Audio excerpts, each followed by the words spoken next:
Hi guys, ಎಲ್ಲರಿಗೂ ಕೂಡ welcome back ಅಂತಾನೆ ಹೇಳ್ಬೋದು. ನಮ್ಮ ಬಿಗ್ ಬಾಸ್ ಕನ್ನಡ ಸೀಸನ್ 12ರ ಈ ವಾರದ ನಾಮಿನೇಷನ್ ಪ್ರಕ್ರಿಯೆ ಆರಂಭವಾಗಿದೆ ಅಂತ ಹೇಳ್ಬೋದು. ನಿಮಗೆಲ್ಲರಿಗೂ ಕೂಡ ಗೊತ್ತಿರುವ ಹಾಗೆ ಈಗ ಬಿಗ್ ಬಾಸ್ ಕನ್ನಡ ಶುರುವಾಗಿ 10 ವಾರ ಕಂಪ್ಲೀಟ್ ಆಗಿ ಮುಕ್ತಾಯಗೊಂಡಿದೆ ಅಂತ ಹೇಳ್ಬೋದು. ಇವತ್ತು ನಮ್ಮ ಸಂಡೇ ಎಪಿಸೋಡ್ ಕೂಡ ಇದೆ ಅಂತ ಹೇಳ್ಬೋದು.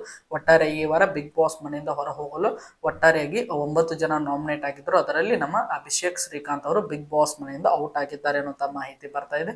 ಹಾಗಾದ್ರೆ ನಮ್ಮ ಕ್ಯಾಪ್ಟನ್ ಆಗಿ ಸ್ಪಂದನ ಅವರು ಉಳಿದುಕೊಂಡಿದ್ದಾರೆ ಅಂತ ಹೇಳ್ಬೋದು. ಈಗ ಅವರನ್ನು ಹೊರತುಪಡಿಸಿ ಬಿಗ್ ಬಾಸ್ ಮನೆಯಲ್ಲಿ ಒಟ್ಟಾರೆಯಾಗಿ 13 ಜನ ಕಂಟೆಸ್ಟೆಂಟ್ಗಳು ಇದ್ದಾರೆ ಅಂತಾನೆ ಹೇಳ್ಬೋದು. ನಿಮಗೆಲ್ಲರಿಗೂ ಕೂಡ ಗೊತ್ತಿರುವ ಹಾಗೆ ಇವತ್ತಿನ ಸಂಡೇ ಎಪಿಸೋಡ್ ಕೂಡ ನಿನ್ನೆಯೇ ಬಿಗ್ ಬಾಸ್ ಮನೆಯಲ್ಲಿ ಶೂಟ್ ಆಗಿರೋದ್ರಿಂದ ಈಗ ಇವತ್ತು ಬಿಗ್ ಬಾಸ್ ಮನೆಯಲ್ಲಿ ಸದ್ಯ ಈ ವಾರದ ನಾಮಿನೇಷನ್ ಪ್ರಕ್ರಿಯೆ ಆರಂಭವಾಗಿದೆ ಅನ್ನುವಂತ ಮಾಹಿತಿ ಬರ್ತಾ ಇದೆ ಅಂತಾನೆ ಹೇಳ್ಬೋದು.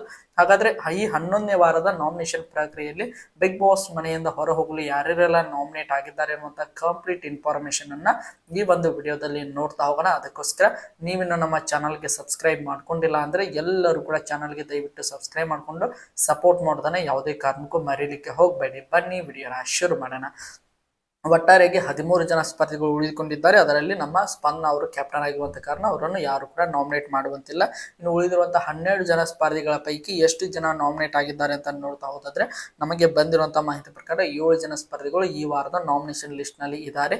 ಹಾಗಾದ್ರೆ ಯಾವೆಲ್ಲ ಆ ಒಂದು 7 ಜನ ಸ್ಪರ್ಧಿಗಳು ಈ ವಾರದ ನಾಮಿನೇಷನ್ ಪ್ರಕ್ರಿಯೆಯಲ್ಲಿ ಇದ್ದಾರೆ ಅಂತ ನೋಡ್ತಾ ಹೋದಾದ್ರೆ ಅದು ಬೇರೆ ಯಾರು ಅಲ್ಲ, ಮೊದಲನೇದಾಗಿ ಈ ವಾರ ಅಂದ್ರೆ 11ನೇ ವಾರ ಬಿಗ್ ಬಾಸ್ ಮನೆಯಿಂದ ಹೊರ ಹೋಗಲು ನಾಮಿನೇಟ್ ಆಗಿರುವಂತಹ ಸ್ಪರ್ಧಿ ನಮ್ಮ ಧ್ರುವಂತ್ ಅಂತಾನೆ ಹೇಳ್ಬೋದು. ಧ್ರುವಂತ್ ಅವರು ಮೊದಲನೇದಾಗಿ ಈ ವಾರ ಬಿಗ್ ಬಾಸ್ ಮನೆಯಿಂದ ಹೊರಗೋಲು ನಾಮಿನೇಟ್ ಆಗಿರುವಂತಹ ಮೊದಲನೇ ಸ್ಪರ್ಧೆ ಅಂತಾನೆ ಹೇಳ್ಬೋದು. ಹಾಗಾದ್ರೆ ಇನ್ನು ಎರಡನೇದಾಗಿ ನಾಮಿನೇಟ್ ಆಗಿರುವಂತಹ ಸ್ಪರ್ಧೆ ನಮ್ಮ ಕಾವ್ಯ ಶೈವ ಅಂತಾನೆ ಹೇಳ್ಬೋದು. ಕಾವ್ಯ ಅವರು ಕೂಡ ಈ ವಾರ ಬಿಗ್ ಬಾಸ್ ಮನೆಯಿಂದ ಹೊರ ಹೋಗಲು ಎರಡನೇದಾಗಿ ನಾಮಿನೇಟ್ ಆಗಿರುವಂತಹ ಸ್ಪರ್ಧೆ. ಇನ್ನು ಮೂರನೇದಾಗಿ ನಾಮಿನೇಟ್ ಆಗಿರುವಂತಹ ಸ್ಪರ್ಧೆ ನಮ್ಮ ರಕ್ಷಿತಾ ಶೆಟ್ಟಿ ಅಂತಾನೆ ಹೇಳ್ಬೋದು. ರಕ್ಷಿತಾ ಶೆಟ್ಟಿ ಅವರು ಕೂಡ ಈ ವಾರ ಬಿಗ್ ಬಾಸ್ ಮನೆಯಿಂದ ಹೊರ ಹೋಗಲು ಮೂರನೇದಾಗಿ ನಾಮಿನೇಟ್ ಆಗಿದ್ದಾರೆ ಅಂತಾನೆ ಹೇಳ್ಬೋದು. ಇನ್ನು ನಾಲ್ಕನೇದಾಗಿ ನಾಮಿನೇಟ್ ಆಗಿರುವಂತಹ ಸ್ಪರ್ಧೆ ನಮ್ಮ ರಜತ್ ಅಂತಾನೆ ಹೇಳ್ಬೋದು. ರಜತ್ ಅವರು ಕೂಡ ಈ ವಾರ ಬಿಗ್ ಬಾಸ್ ಮನೆಯಿಂದ ಹೊರ ಹೋಗಲು ನಾಲ್ಕನೇದಾಗಿ ನಾಮಿನೇಟ್ ಆಗಿರುವಂತಹ ಸ್ಪರ್ಧೆ ರಜತ್ ಅಂತಾನೆ ಹೇಳ್ಬೋದು.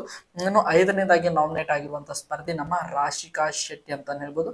ರಾಶಿಕಾ ಶೆಟ್ಟಿ ಅವರು ಕೂಡ ಈ ವಾರ ಅಂದ್ರೆ 11ನೇ ವಾರದ ನಾಮಿನೇಷನ್ ಲಿಸ್ಟ್ ನಲ್ಲಿ ಐದನೇದಾಗಿ ನಾಮಿನೇಟ್ ಆಗಿರುವಂತಹ ಸ್ಪರ್ಧೆ. ಇನ್ನು ಆರನೇದಾಗಿ ನಾಮಿನೇಟ್ ಆಗಿರುವಂತಹ ಸ್ಪರ್ಧೆ ನಮ್ಮ ಸೂರಜ್ ಸಿಂಗ್ ಅಂತಾನೆ ಹೇಳ್ಬೋದು. ಸೂರಜ್ ಅವರು ಕೂಡ ಈ ವಾರ ಬಿಗ್ ಬಾಸ್ ಮನೆಯಿಂದ ಹೊರಗೋಲು ಆರನೇದಾಗಿ ನಾಮಿನೇಟ್ ಆಗಿದ್ದಾರೆ. ಇನ್ನು ಕೊನೆಯ ಅಂದರೆ 7ನೇದಾಗಿ ನಾಮಿನೇಟ್ ಆಗಿರುವಂತಹ ಸ್ಪರ್ಧೆ ಈ ಒಂದು 11ನೇ ವಾರದ ನಾಮಿನೇಷನ್ ಅಲ್ಲಿ ಅದು ಬೇರೆ ಯಾರು ಇಲ್ಲ, ಮಾಳು ನಿಪ್ನಾಳ್ ಅಂತಾನೆ ಹೇಳ್ಬೋದು. ಮಾಳು ಅವರು ಕೂಡ ಈ ವಾರ ಬಿಗ್ ಬಾಸ್ ಮನೆಯಿಂದ ಹೊರ ಹೋಗಲು 7ನೇದಾಗಿ ನಾಮಿನೇಟ್ ಆಗಿರುವಂತಹ ಸ್ಪರ್ಧಿಗಳು ಅಂತ ಹೇಳ್ಬೋದು. ಯಾಕಂದ್ರೆ ಈಗ ಇವತ್ತು ಏನು ಬಿಗ್ ಬಾಸ್ ಮನೆಯಲ್ಲಿ ನಡೆದಿರುತ್ತದಲ್ಲ ಅದನ್ನು ನಾಳೆ ಟೆಲಿಕಾಸ್ಟ್ ಮಾಡ್ತಾರೆ. ಇವೆಲ್ಲವನ್ನು ಕೂಡ ನಾಳಿನ ಎಪಿಸೋಡ್ ಅಲ್ಲಿ ನಾಮಿನೇಷನ್ ಪ್ರಕ್ರಿಯೆ ಬಗ್ಗೆ ಅಪ್ಡೇಟ್ ಅನ್ನು ಕೊಡ್ತಾ ಹೋಗ್ತಾರೆ ಅಂತಾನೆ ಹೇಳ್ಬೋದು. ಒಟ್ಟಾರೆಗೆ ಧ್ರುವಂತ್, ಕಾವ್ಯ, ರಕ್ಷಿತಾ, ರಜತ್, ರಾಶಿಕಾ, ಸೂರಜ್, ಮಾಳು ಒಟ್ಟಾರೆಗೆ ಈ 7 ಜನ ಸ್ಪರ್ಧಿಗಳು ಈ ವಾರದ ಅಂದ್ರೆ 11ನೇ ವಾರದ ನಾಮಿನೇಷನ್ ಲಿಸ್ಟ್ ನಲ್ಲಿ ಇದ್ದಾರೆ ಅಂತಾನೆ ಹೇಳ್ಬೋದು. ನೋಡೋಣ, ಎಲ್ಲರೂ ಕೂಡ ಆಲ್ಮೋಸ್ಟ್ ಆಲ್ ಸ್ಟ್ರಾಂಗ್ ಕಂಟೆಸ್ಟೆಂಟ್ ಗಳಿಗೆ ನಾಮಿನೇಟ್ ಆಗಿದ್ದಾರೆ.